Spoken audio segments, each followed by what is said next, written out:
BJP में वसुंधरा को कहा जाता था अपशब्द।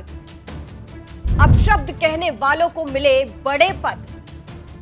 राहुल कसवा के खुलासे से बीजेपी में हड़कंप।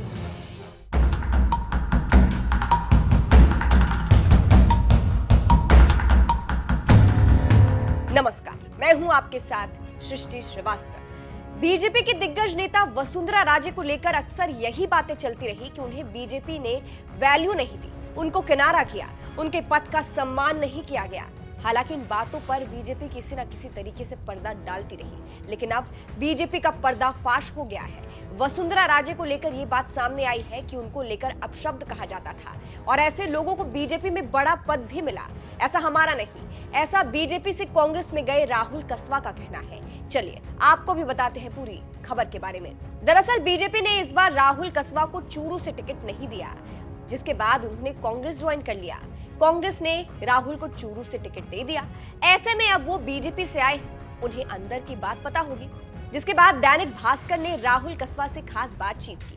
कई सवाल हुए जिस पर राहुल कसवा ने खुलासे भी किए हैं। कांग्रेस क्यों ज्वाइन किया? राहुल कसवा से सवाल हुआ कि उन पर आरोप लग रहे हैं कि उन्होंने पार्टी चेंज इसलिए की क्योंकि उनका राजेंद्र राठौर से पर्सनल ईगो था, उसी वजह से सब हुआ। जिसके जवाब में राहुल कसवा कहते हैं, वसुंधरा और शेखावत जी के टाइम पर हैंड होल्डिंग होती थी, लेकिन आज का समय ऐसा आ गया है कि कम्युनिकेशन ही नहीं है। 1 तारीख को मैं मीटिंग ले रहा हूं और 2 को मुझे पता चलता है कि टिकट नहीं है। ये दुखद है। इससे जनता के मन में भी आक्रोश था और जनता के मन में था कि कांग्रेस के परिवार में शामिल होना है। वसुंधरा को अपशब्द कहने वालों को बड़े पद मिले। इसके बाद बड़ा खुलासा करते हुए राहुल कसवा ने कहा, जिन लोगों ने वसुंधरा जी के बारे में अपशब्द कहे, भरी मीटिंग में कहे, उन लोगों को पार्टी में बड़े पद दिलाए गए। तो क्या संदेश गया? अब जिस तरह से वसुंधरा को लेकर राहुल कसवा ने खुलासा किया है कि जो वसुंधरा के बारे में अपशब्द कहते थे, उनको पार्टी में बड़ा पद मिल गया है बीजेपी में।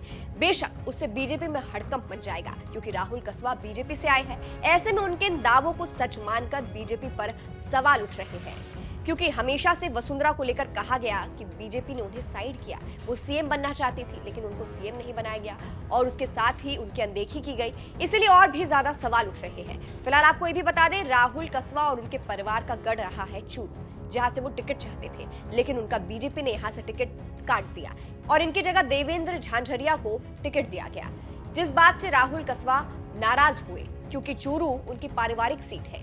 राहुल कसवा के दादा दीपचंद कसवा पहली बार चूरू सीट से सांसद बने थे। फिर इनके जो पिता थे, राहुल कसवा के पिता राम सिंह कसवा, 1999 से 2009 तक लगातार बीजेपी से सांसद रहे, यही सीट से। इसके बाद साल 2014 और 2019 में राहुल कसवा खुद बीजेपी के टिकट पर यहां से सांसद बने, लेकिन अब जब उनका टिकट कट गया है तो उन्होंने कांग्रेस भी ज्वाइन कर ली है और बड़ा खुलासा भी कर दिया है। फिलहाल जिस तरह से उन्होंने वसुंधरा को लेकर दावा किया है कि उनको जो अपशब्द कहे जाते थे, उन लोगों को बड़े पद मिले हैं, उस पर आपकी क्या राय है कमेंट करके जरूर बताइएगा।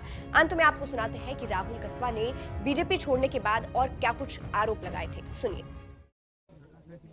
मैंने यही बताया कि बहुत लंबा सफर हमने एक सांसद के रूप में, बहुत लंबा सफर मेरे पिताश्री, मेरे दादाजी का इस रहा है। 91 से लगातार हम 33 साल से इस पार्टी की अंदर लोगों की सेवा भी कर रहे हैं। सांसद रूप में बार बार चुन के भी आते हैं और अब एक बहुत समय से फीलिंग आने लग गई थी, घुटन होने लग गई थी काफ़ी नेशनल इश्यूज के ऊपर भी, और जो एक रिस्पेक्ट होनी चाहिए एक लीडरशिप की और एक कार्यकर्ता के रूप में हमारी, वो कहीं हमें बहुत उससे मिल नहीं रही थी। उसी का बहुत बड़ा कारण रहा और को करते करते कहने का मतलब मेरे इतना ही कि आज घड़ा भर चुका है, तो वक्त आया है।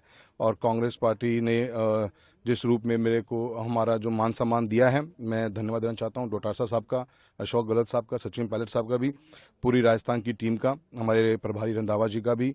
सबने जो मुझे हौसला अफजाई करी है और वैल्यू की है इन जन भावनाओं की, चूरू लोकसभा क्षेत्र के लोगों की, मैं उनका धन्यवाद देता हूँ। और हम एक नई शुरुआत कर रहे हैं, वही विकास कायम रहेगा, हम आगे बढ़ते चलेंगे और चूरू को आगे बढ़ाएंगे।